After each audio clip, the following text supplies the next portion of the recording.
প্রায় ৫০ বছরের পুরনো দুর্গাপুর মহকুমা আদালত। অভিযোগ, ভেঙে পড়ছে ভবনের চাঙর।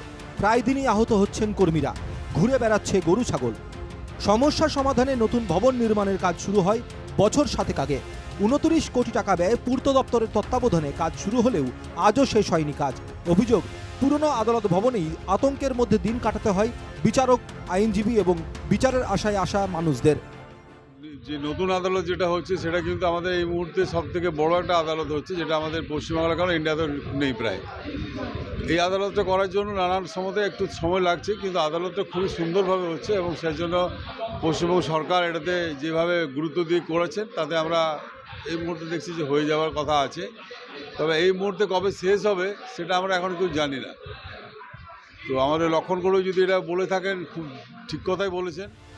কবে নতুন আদালত ভবনের কাজকর্ম শেষ হবে এই প্রশ্ন তুলে বিধানসভার অধ্যক্ষকে লিখিত অভিযোগ জানালেন দুর্গাপুর পশ্চিমের বিজেপি বিধায়ক লক্ষণচন্দ্র ঘরুই।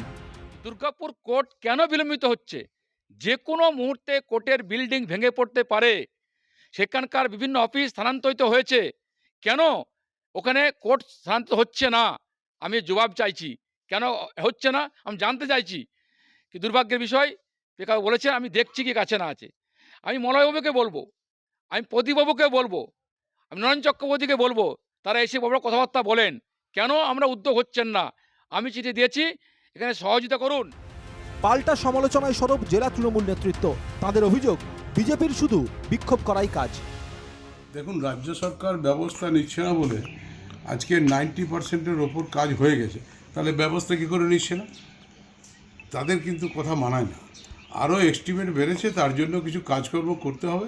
সেই কাজকর্ম করার জন্য একটা ফাইন্যান্সিয়াল কংক্রিটের জন্য ওইখানে আছে, সেটা স্যাংশন হয়ে চলে আসবে। মার্চে ইয়ার এন্ডিংয়ে উনি এইসব কথা কেন বলছেন? দ্রুত সমস্যার সমাধান না হলে আরও বড় আন্দোলনের হুঁশিয়ারি দিয়েছে জেলা বিজেপি। পশ্চিম বর্ধমান থেকে সাধন রুজের রিপোর্ট, NKTV বাংলা।